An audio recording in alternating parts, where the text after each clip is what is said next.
Seus erros pra trás, venha hoje, não está em paz.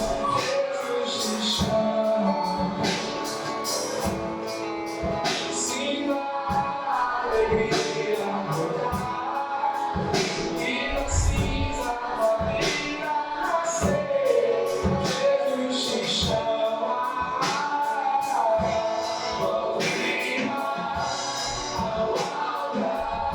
siga aos braços de Deus Pai, Ele não foi comprado com sangue santo de Jesus. Venha ao altar, se renda aos braços de Deus Pai, Ele não foi comprado com sangue santo de Jesus.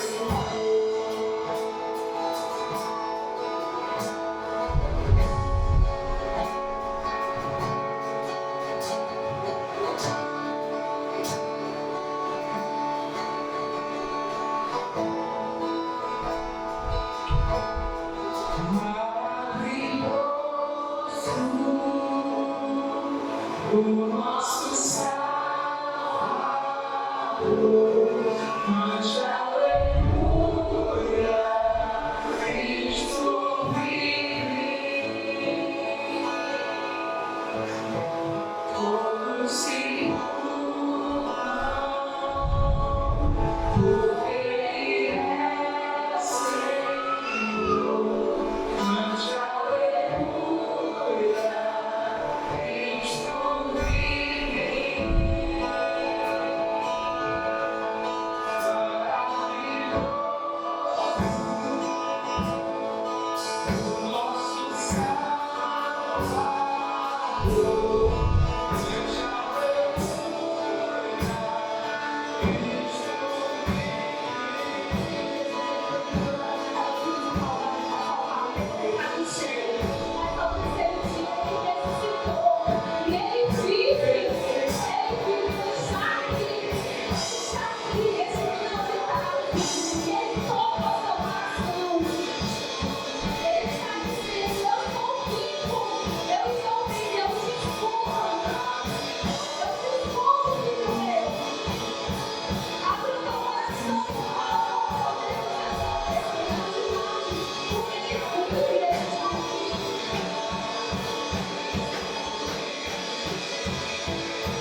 Criador.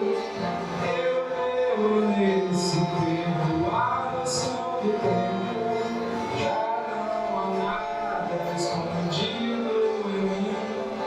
Vazio eu começo a sorrir.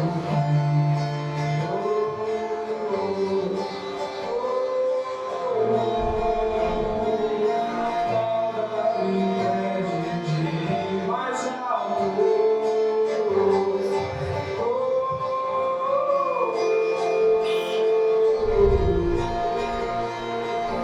Esforço ao máximo a criar espaço pra ti.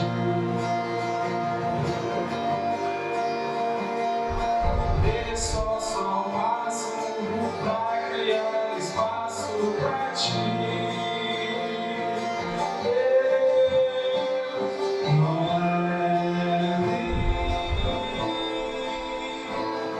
não pode me soltar, eu não sei pra onde vou, me leve pra esse lugar que teu filho preparou. Não leve, pode me tocar, eu não sinto a dor, me leve ao dia que o teu coração cantou. Pode entrar, eu te conheço.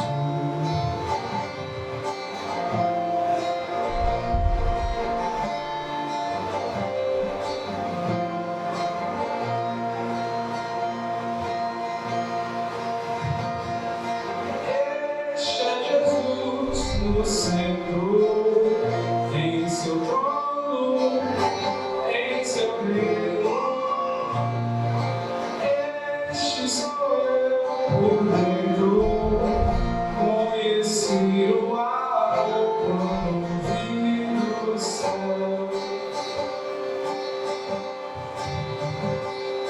Tu és onde guardei meu tesouro. Tu és a pérola a qual dei valor. E o teu perfume tão precioso vem de lugar escondido em mim. Fica comigo aqui.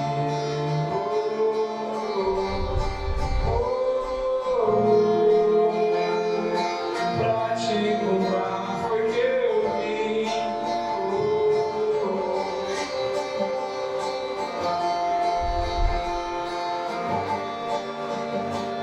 Está consumado, eu fiz uma casa pra ti.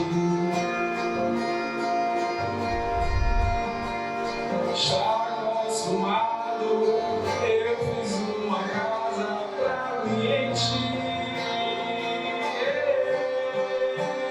Tão leve,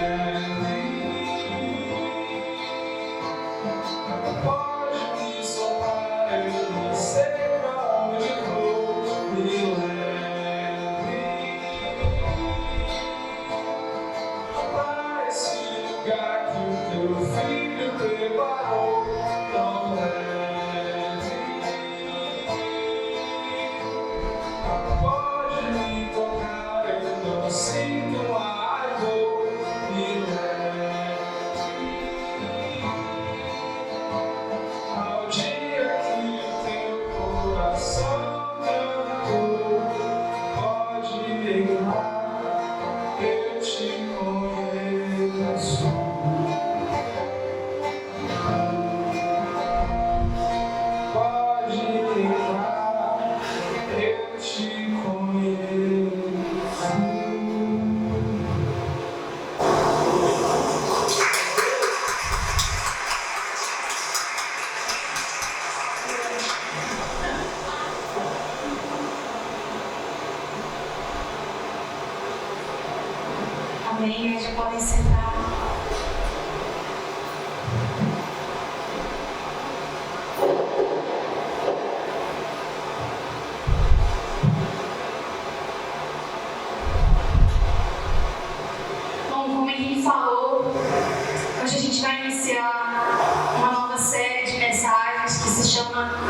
de graça. Nos últimos meses a gente falou sobre uns aos outros, né? Amar uns aos outros. Falamos sobre compaixão, falamos sobre redenção. E a partir de hoje a gente vai começar a falar de graça. E o tema dessa série é de graça. Antes da gente iniciar, eu queria que você curvasse a sua cabeça para a gente orar. Senhor Deus, eu te peço que o Senhor venha nesse momento falar aos nossos corações, que a gente venha entender profundamente a Tua graça preciosa, Pai, que no meio de tantas distrações, especialmente no dia de hoje, o Senhor venha deixar o nosso coração aberto para Ti, os nossos ouvidos atentos, Senhor, que a gente possa estar mais sensível ao Teu Espírito Santo nesse fim de tarde, nesse início de noite. É isso que eu te peço, Pai, fala conosco, em nome de Jesus. Amém. Então a gente vai começar hoje falando um pouquinho sobre as definições de graça, o que é essa graça. A gente costuma muito, principalmente no nosso contexto cristão, falar muito de graça, de misericórdia, né? Mas que são termos um tanto abstratos. Por exemplo, se alguém perguntar para você, me explica aí o que é graça, o que é misericórdia, você saberia dizer? O que você ia dizer? Parece tão abstrato, né? E ao mesmo tempo a gente usa tanto. Então, o que é essa graça de Deus? A gente costuma muito falar, deixa de graça. Olha, tão engraçadinha essa menina. Eu acho graça. Entendi, qual é a graça? Antigamente as pessoas perguntavam o nome umas das outras assim, né? Qual é a sua graça? Então, a gente tem diferentes usos para essa palavra graça. E a gente vai analisar cada um deles, tanto no contexto que a gente usa dia a dia, como também o que a Bíblia nos fala a respeito. A gente tem a Bíblia, a gente tem a graça como algo gratuito, algo que é de graça, como algo que é cômico, como gratidão. Mas se a gente parar para refletir no primeiro e principal significado da palavra graça, graça significa favor imerecido. Significa você receber algo que você não merece. A essência da palavra graça e todos os outros significados dela partem daí. É um favor imerecido, algo que você não merecia receber e ainda assim você recebeu. Então, só de pensar nisso a gente já entende o porquê que a gente fala que algo é gratuito, que algo é de graça, né? Porque você não fez nada para receber aquilo e ainda assim você recebeu. Não custou nada para você e ainda assim você recebeu. Então é de graça. A gente também costuma usar a palavra graça no sentido de gratidão. E isso fica um pouco mais evidente em outros idiomas. Por exemplo, olha aqui em outros idiomas. Como é que a gente fala obrigado em espanhol? Como é que a gente fala obrigado em italiano? Hein, Adra? Alguém falou que grazie. É assim, é? Eu acho que é. Que são palavras que vêm exatamente da graça, né? E é justamente o quê? É você reconhecer que a pessoa te deu algo, que ela fez um favor para você. Quando você fala graças, obrigado, eu reconheço o favor que você me fez, né? E especificamente, como eu falei nos exemplos que a gente usa, mulher deixa de graça. Tão engraçadinha ela, né? Essa conotação mais cômica, ela foi muito mais adotada por idiomas ibéricos, como o português, como o espanhol. Então, se a gente pensar em outros idiomas, a gente não usa o termo graça nesse tom de cômico. É algo muito nosso mesmo. Então, a gente desvirtuou, de fato, o sentido da palavra graça quando a gente colocou nesse tom cômico, né? Mulher deixa de graça. Então, isso é algo bem nosso, bem cultural mesmo. Mas o que a Bíblia nos fala a respeito? Eu acho que de cara, quando a gente associa aí a graça da Bíblia, a gente já vai direto para o sacrifício na cruz, né? O que é a graça? A graça é o sacrifício de Jesus na cruz que nos trouxe salvação. O que de fato é. Mas a Bíblia nos apresenta diferentes conotações para além dessa. Quando a gente olha, por exemplo, no Antigo Testamento, em Gênesis capítulo 6, versículo 8,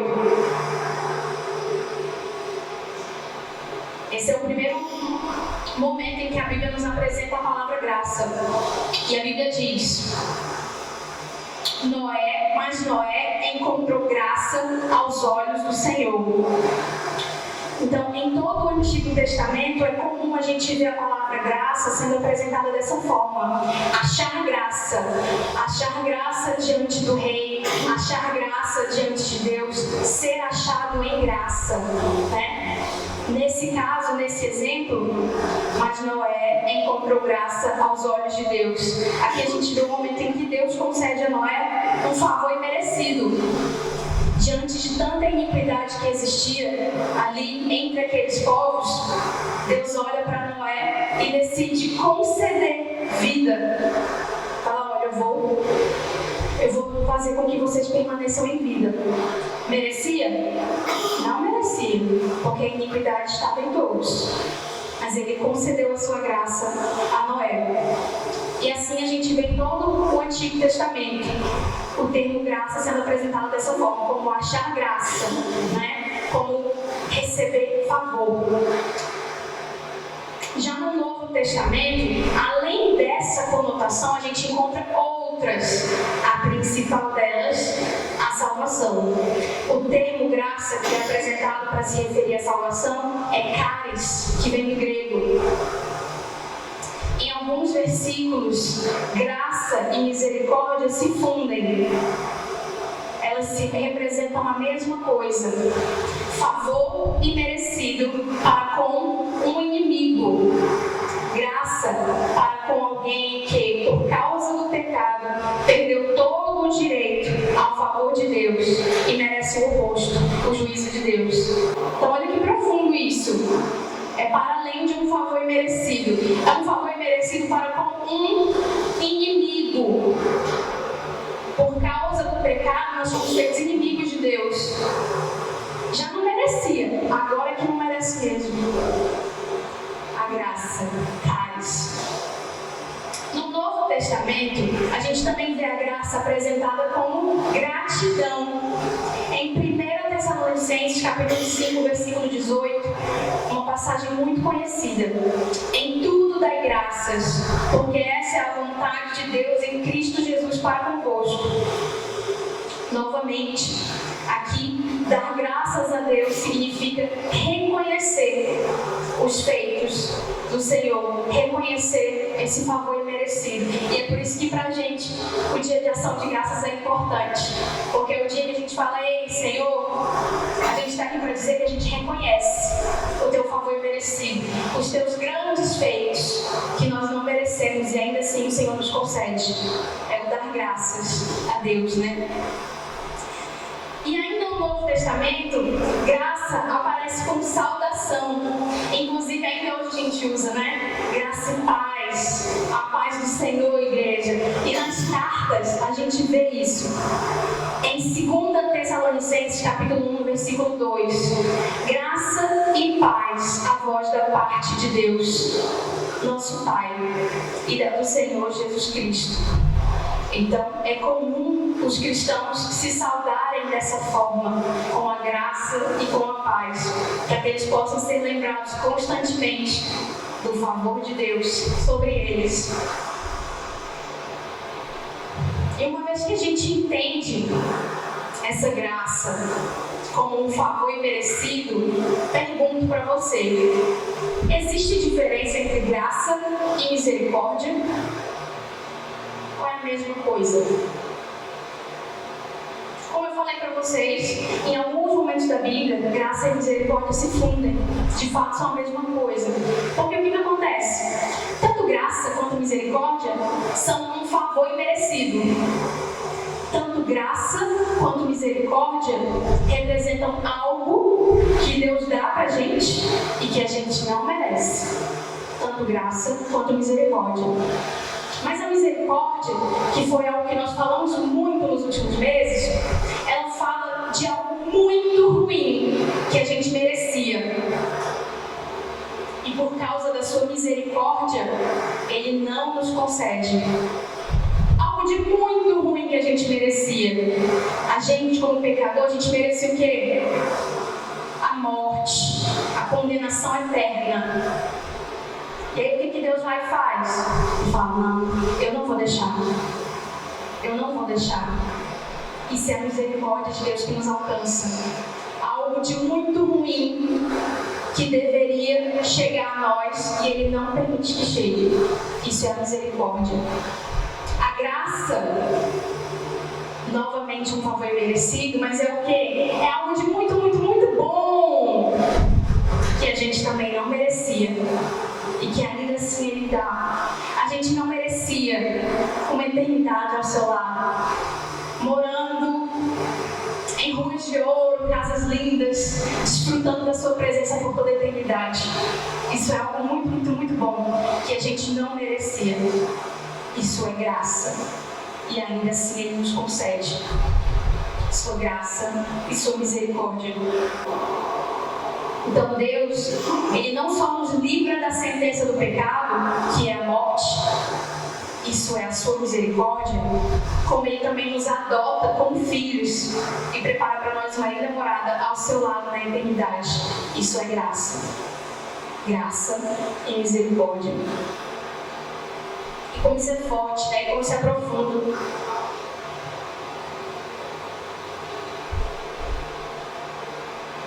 Mas mesmo assim, como é algo que a gente não sabe lidar, a gente não sabe lidar com o tamanho presente que Deus nos dá. Eu fico pensando que eu acho que muitas vezes a gente age como alguém que ganhou na loteria. Uma pessoa que passou a vida inteira numa vida miserável, uma vida muito miserável. Aí do dia para a noite, essa semana no acumulado, né? Era 130 milhões, vocês viram? Eu vi, fiz até brincadeira comigo. Eu falei, bicho, o que eu faria? O que eu faria com 130 milhões? Eu não sei nem contar, tá, esse número. Ô, velho, eu sou péssima em conta, né? Aí ele, não, eu daria o dízimo. Eu falei, quanto é o dízimo? Eu disse 3 números errados. Não vou falar para não passar vergonha. Quanto é o dízimo? 130 milhões. Eu fui dizer, é isso? Ele, não, é isso não. É isso não, é isso não. Imagina que essa pessoa passou uma vida miserável e do dia para a noite ela ganhou na loteria 130 milhões de reais. E de cara ela fez que nem eu. Meu Deus, eu não sei o que fazer com esse dinheiro. Mas de repente ela começa a gastar. E rapidamente ela entende como funciona. E vê que é bom. Gostei. E começa a gastar, e começa a gastar, e começa a gastar. E fala, muito bom. E de repente ela começa a entender naquilo como sua força. Fala, sou poderoso. Eu posso o que eu quiser. Eu posso todas as coisas, porque eu tenho muito dinheiro. Esse dinheiro parece inesgotável. Eu tenho uma riqueza inesgotável. E essa pessoa faz o quê? Ela gasta de maneira descompensada. Vê se não é isso que a gente faz com a graça de Deus. Obviamente, o valor da graça nem se compara a 130 milhões. Mas a maneira como a gente age diante da graça é mais ou menos assim. Quando a gente entende o que é a graça, a gente fala, meu Deus, é isso mesmo? É imerecido? É eterno? É isso mesmo? Ah, pois então eu vou gastar. Pois então eu vou gastar. Pois então eu vou gastar. E a gente acha que a gente compreendeu o que é a graça de Deus, né? A gente não sabe lidar com todo esse amor, essa graça e essa misericórdia. Existe um livro muito conhecido no nosso meio cristão que se chama Discipulado. Esse livro foi escrito por um alemão, Dietrich Bonhoeffer, e ele traz um conceito muito interessante que se chama a graça barata. Vocês já ouviram falar? É um conceito muito interessante e a gente vai entender um pouquinho melhor sobre esse conceito. Para a gente refletir um pouco, esse pastor alemão, não rio do trocadilho, porque eu ri quando eu estava escrevendo isso.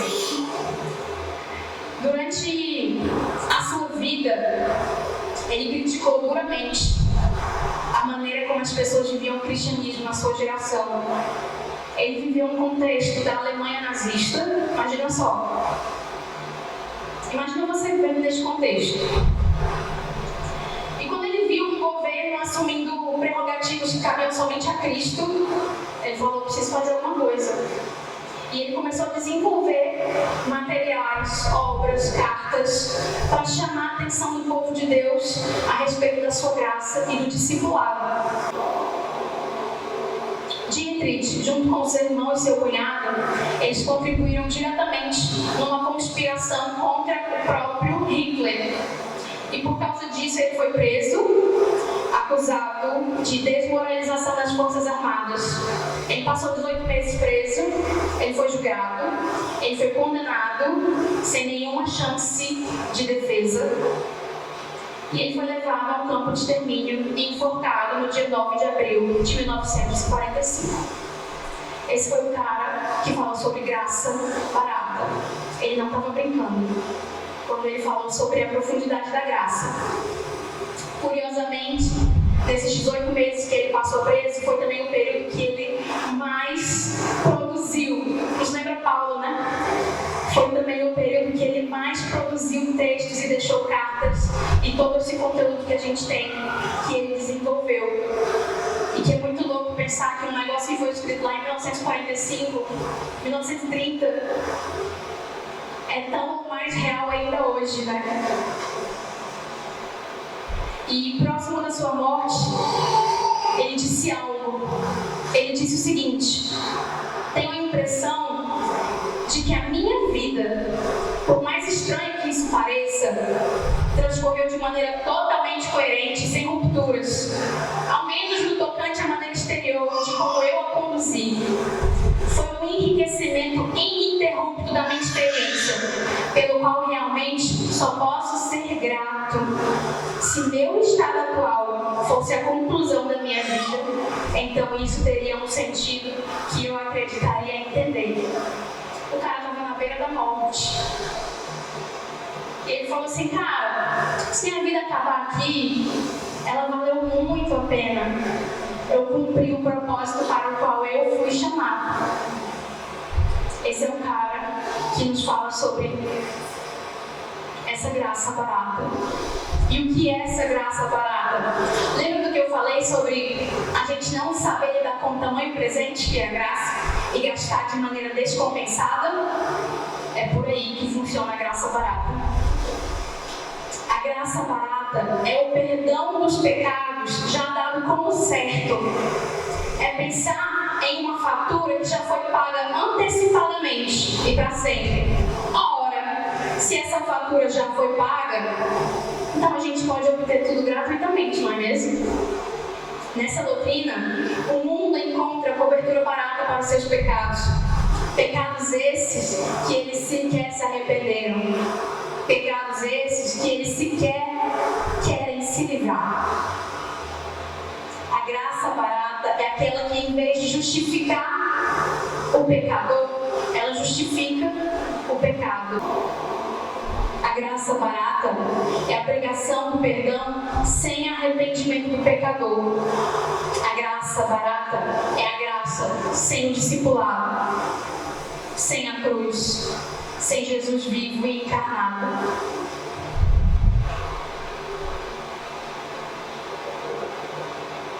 Você sabe quando você ganha um presente de aniversário? Coisa boa é ganhar presente. Quando você ganha um presente de aniversário, você recebe o quê? De graça, né? Você recebe de graça. Você não precisa pagar nada por aquele presente. Sabe quando tem um evento aqui na igreja que é de graça? Você não precisa pagar nada. E esse de graça parece chegar tão fácil para quem recebe, né? Mas deixa eu te dizer, todas essas coisas que você recebeu de graça, elas na verdade elas não foram gratuitas.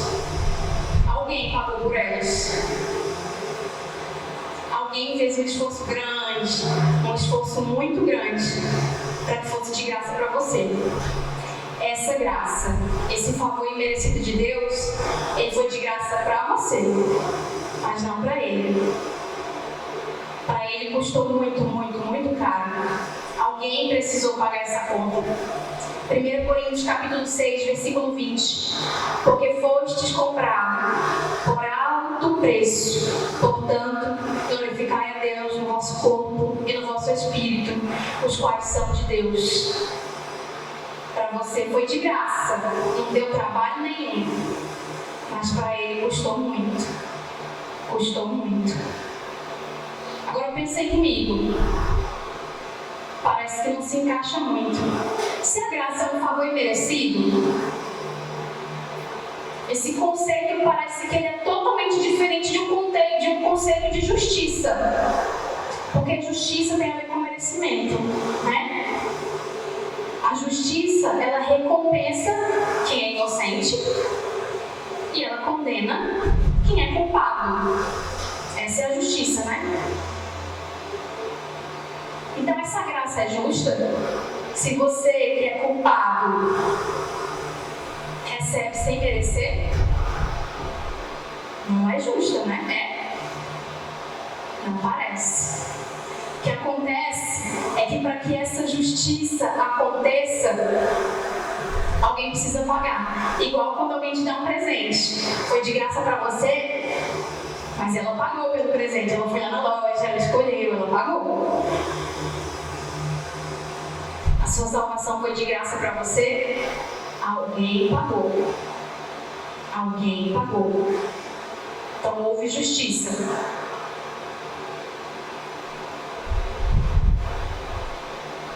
A graça é ofertada a alguém que não merece receber nada. A graça não é uma retribuição justa por algo realizado, ela é um presente. Então, aos olhos da nossa justiça, a graça não me parece algo justo. Mas a Bíblia fala em Romanos, capítulo 3, versículo 23. Porque todos pecaram e destituídos estão da glória de Deus, sendo justificados gratuitamente pela sua graça, através da redenção que há em Cristo Jesus, a quem Deus estabeleceu para ser uma propiciação através da fé no seu sangue, para declarar a sua justiça pela remissão dos pecados que são passados na paciência de Deus. Glória a Deus, porque o nosso Deus é paciente. Na paciência de Deus, para declarar, eu digo, a sua justiça nesse tempo, para que ele seja justo e justificador daquele que crê em Jesus. Deus, ele é fiel à sua palavra e ele é justo, nós sabemos que ele é. Então, se houve um pecado, alguém precisa pagar por esse pecado. E para que Deus mantivesse a sua palavra, porque ele é fiel à sua palavra e ele é justo, Jesus precisou pagar esse preço alto. Esse é o valor da graça preciosa de Jesus. Essa graça que não é barata, essa graça que é preciosa. Essa graça não foi barata. Ela não é uma fonte inesgotável de liberalidade para o pecado. Não é isso. Pelo contrário. Ao sermos encontrados por essa graça, somos profundamente chamados à mudança. Nada mais permanece o mesmo em nós. Martinho Lutero, que por sinal Henrique mencionou, amanhã a gente comemora a Reforma Protestante. Martinho Lutero nos fala muito sobre essa graça. E dentro da Reforma Protestante, recapitulando com vocês, a gente tem a apresentação das 5 solas, né, que foi o grande marco e o grande ponto que a Reforma Protestante nos deixou, né? As 5 solas, que são bases teológicas que servem para o protestantismo e que mudaram o rumo da história do cristianismo, né? Essas 5 solas que falam: sola scriptura, somente a escritura é fonte de revelação divina. Solas Christus, somente Cristo salva. Sola gratia, somente pela graça, através de Jesus nós somos salvos. Sola fide, somente pela fé e não por obras. Soli Deo glória, somente a Deus toda glória. Deus teve um encontro com Martinho Lutero quando ele entendeu o que era graça. Lutero, ele era um monge na Igreja Católica. Ele abandonou tudo na vida dele para seguir Jesus. E pessoas como ele eram isoladas em mosteiros, né? E eles acreditavam que ficar isolado e viver inteiramente para aquilo os tornaria mais santos, mais puros. E as pessoas os viam assim, né? Eles eram pessoas mais purificadas, mais santificadas, porque eles estavam isolados do mundo. Até que Martinho Lutero entendeu que não era bem por aí, que não era bem assim, que não tinha nada a ver com os méritos dele, que não tinha nada a ver com aquilo que ele pudesse fazer. Portanto,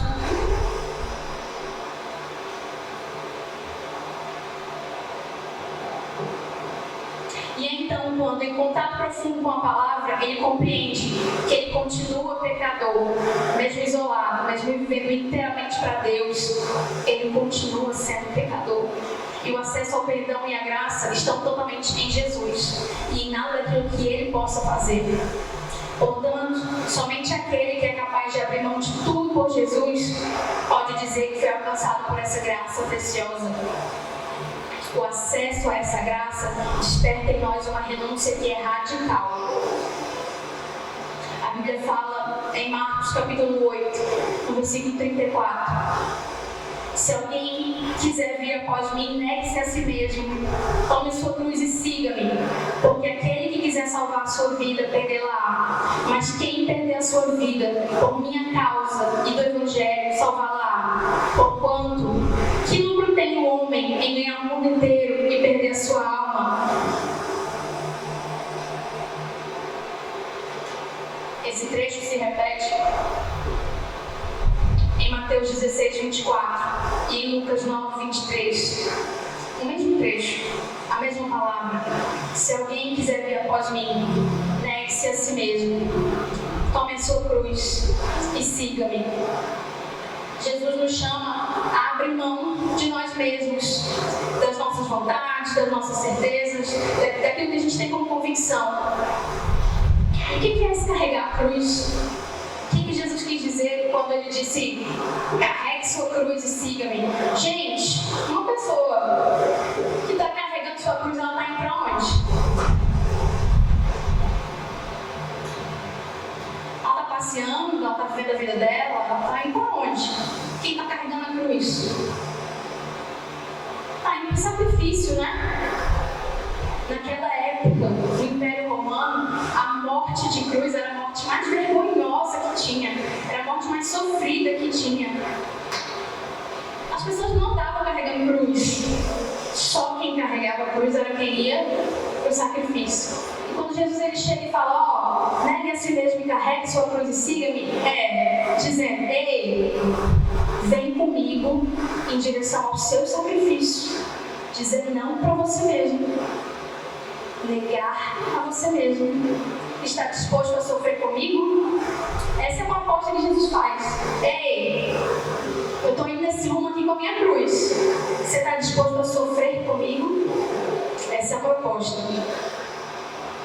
Tomar a cruz é esperar sofrimentos diários por causa do compromisso com Cristo. É uma caminhada que nos leva ao sacrifício do nosso eu. Então, meu irmão, minha irmã, se você está em busca de uma religião que te traga conforto e tranquilidade apenas, o Evangelho não é para você não. E aí eu te pergunto, até que o que foi que você teve que deixar para trás para seguir Jesus? Porque se você ainda não teve que abrir mão de nada, talvez você ainda não tenha começado a segui-lo. Não tem como escolher o caminho de Cristo e não abrir mão das nossas verdades, dos nossos sonhos, das nossas convicções, daquilo que a gente tem de bom certo. Não tem como não sentir dor. Dói muito. Isso é o Evangelho. Isso é o Evangelho. Portanto, a graça preciosa é aquela pela qual o ser humano ele vende feliz tudo aquilo que ele tem por causa de Jesus. Esse é o resultado da graça preciosa. Ele arranca um olho que o faz tropeçar, porque ele prefere ficar sem um membro do corpo dele do que deixar de seguir o seu Jesus. O resultado dessa graça não é uma vida de libertinagem, não é liberalidade para pecar. O resultado dessa graça preciosa é a decisão de abrir mão de si próprio. Então, quando você encontra essa graça, o que você faz não é entender que você está livre para pecar, é entender que essa graça é imensa demais e que por ela você abre mão de tudo. Por ela você deixa tudo para trás. E se você consegue olhar para Cristo e para sua graça dessa forma, você encontrou essa graça preciosa. Essa graça que te faz deixar tudo para trás, tudo que for preciso. Foi de graça, porque você não precisou fazer nada para receber. Mas depois que você recebeu, você quis entregar tudo. Entende a diferença? Não é pré-requisito para receber a graça. Mas quando você recebe, tudo que você quer entregar, tudo que você quer entregar. A graça preciosa é tão sublime, que ela nos constrange e nos convence a abandonar tudo pelo reino e morrer se for preciso. E isso pode significar muitas coisas. Isso pode significar mudar de cidade, se é isso que Deus te pede. Isso pode significar mudar sua rota profissional, se é isso que Deus está te pedindo. Deixar hábitos que você insiste em manter porque você gosta. Abrir mão de vontades suas, de sonhos que você carrega, porque você acha que os seus sonhos são melhores que os dele. Mas diante dessa graça, você está disposto a abandonar tudo. Ele sentasse de pé.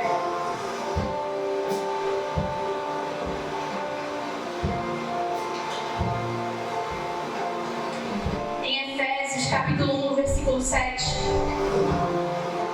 Essa tradução é da Nova Tradução na linguagem de hoje, porque eu achei uma tradução especial.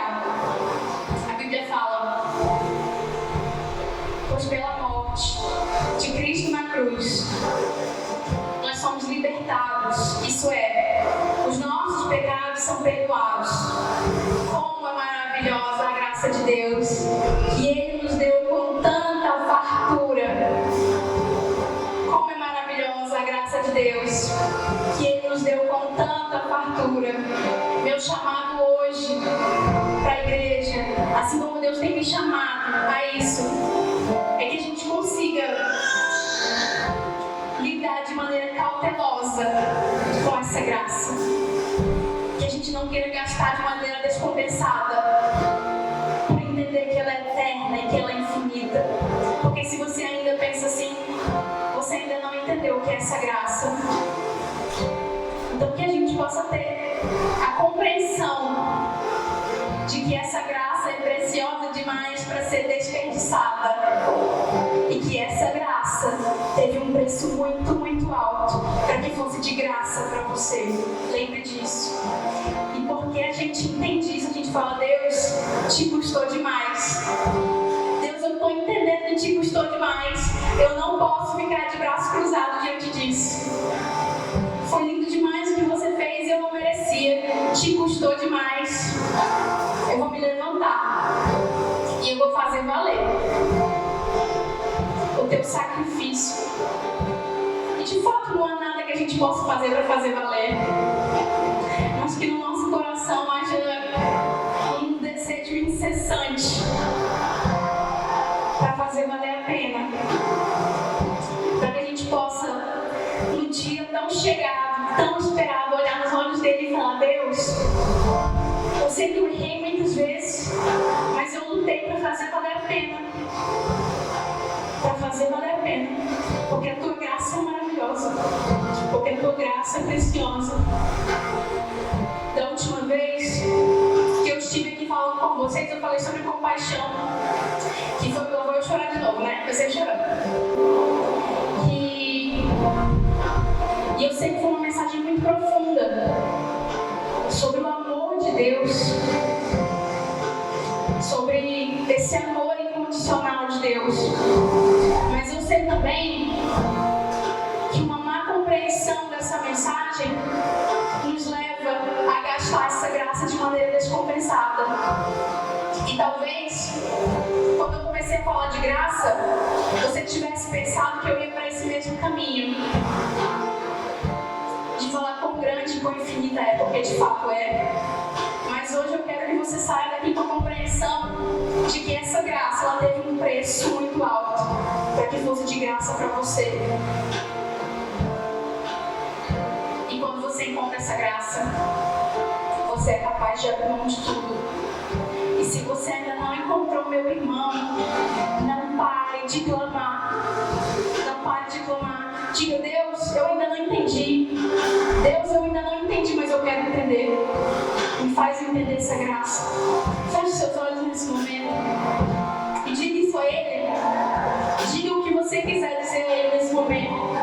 Se você compreende o que é essa graça, diga a Ele: Deus, eu vou fazer valer. Eu sei que nada do que eu faça vai de fato fazer valer, mas eu vou entregar minha vida e tudo que eu tiver. Tudo que eu tiver, porque eu entendo o teu sacrifício. Mas se você ainda não entende, diga: Deus, eu não estou entendendo nada, mas eu quero te encontrar, eu quero te conhecer, porque a palavra do Senhor fala que se você bater na porta, Ele abre. Ele vai se apresentar a você. Ele vai apresentar essa graça maravilhosa a você. Deus, em nome de Jesus, eu te peço, Pai, que o Senhor nos encontre, que o Senhor nos faça entender profundamente que graça é essa, que graça maravilhosa, que graça infinita é essa, Deus. E que a gente venha entender o quão preciosa é a tal modo que a gente não vai gastá-la de maneira descompensada. Porque essa graça não foi barata para ti, Deus. Custou um alto preço. Nós estamos aqui para dizer que nós reconhecemos. E nós estamos aqui para dizer que nós te damos graça, Pai. Que nós te agradecemos pelo teu favor imerecido. Porque nós não merecemos. Nós não merecemos a tua misericórdia. Pelo nosso pecado nós merecíamos condenação eterna. Nós não merecemos sermos chamados filhos teus. Nós não merecemos uma eternidade contigo, mas ainda assim o Senhor derrama da tua graça. Nos faz compreender o que é essa graça maravilhosa, Deus.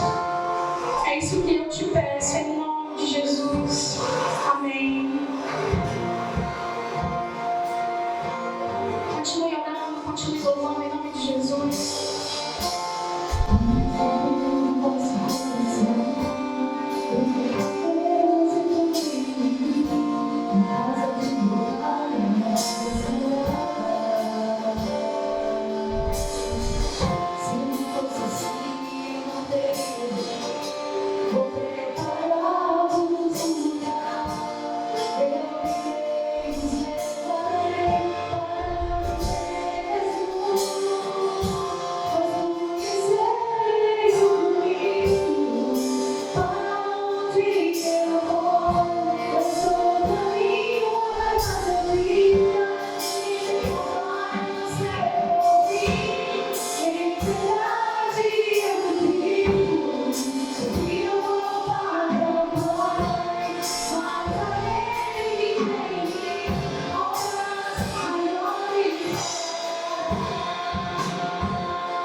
Nós estávamos aqui e eu pedi para cada um de vocês anotar, ou no celular, ou no seu papel, quais as piores características que você achava numa pessoa.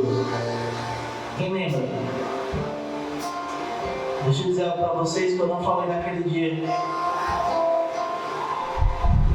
Todas aquelas características que você colocou todos aqueles pecados, situações que te incomodam.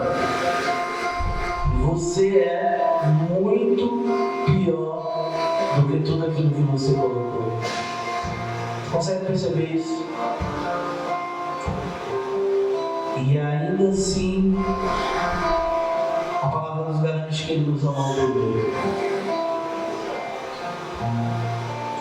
E ainda assim, a palavra nos garante que Ele nos amou primeiro. Eu quero que você saia daqui hoje com essa certeza. Não existe nada de graça. Se você recebeu de graça, é porque alguém pagou o preço por você.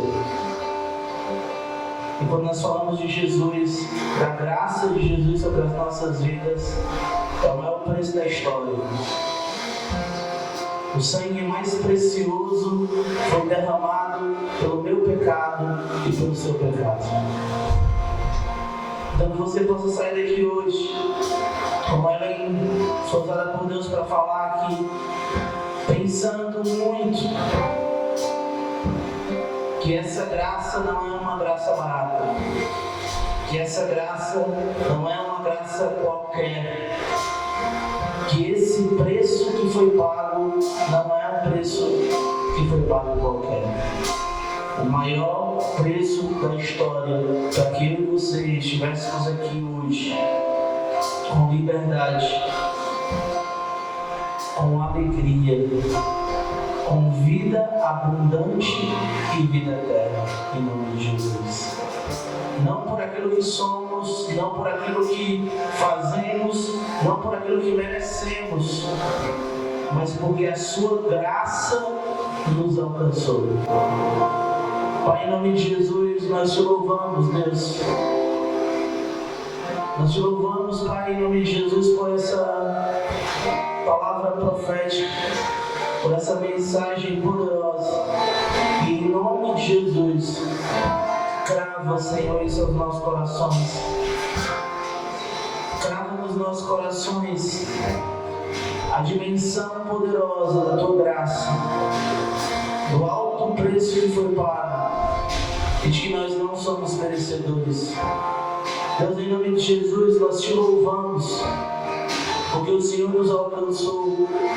E como a Ellen foi usada por Deus para falar, nós queremos sim fazer a nossa parte, ser instrumentos teus, canal de bênção na vida de outras pessoas, para que mais pessoas sejam alcançadas pela graça. Nós queremos nos colocar aqui, Senhor, na Tua presença, para dizer que nós estamos dispostos a pagar o preço, a pegar a nossa cruz, colocar as nossas cruzes nos nossos ombros, cada um de nós, e te seguir, pagando o preço que for necessário, para que mais e mais pessoas possam receber de graça aquilo que mudou a nossa vida, aquilo que mudou a nossa história, aquilo que mudou o nosso destino. Então, Deus, em nome de Jesus, continua a nos alcançar e continua a nos usar poderosamente. Eu te oro, Pai, em nome de Jesus, mais uma vez pela nossa nação, que o Senhor possa derramar harmonia, amor, união, cuidado, que nós possamos amar uns aos outros, cuidar uns dos outros. E mais uma vez, que o Senhor possa ser a nossa esperança. Independente de candidato A, independente de candidato B, independente de como a situação ficar, seja qual for, que do Senhor vem a nossa esperança, do Senhor vem a nossa fé, do Senhor vem o nosso socorro, do Senhor vem a nossa prosperidade, do Senhor vem o nosso sucesso, do Senhor vem a nossa saúde, do Senhor vem a nossa paz, do Senhor vem a certeza de que sim, o Senhor voltará para buscar a sua igreja, que nós somos apenas peregrinos por este tempo e que o Senhor nos chama para uma vida eterna na Tua presença. É isso que nós te louvamos. Nos leve em paz para as nossas casas. Nos dá uma semana maravilhosa na tua presença. Em nome de Jesus. Amém. Glória a Deus. Lembrando, quarta-feira não tem sala de oração. Domingo, aniversário da igreja. Convida todo mundo para nós estarmos aqui todos juntos. Um domingo extremamente especial.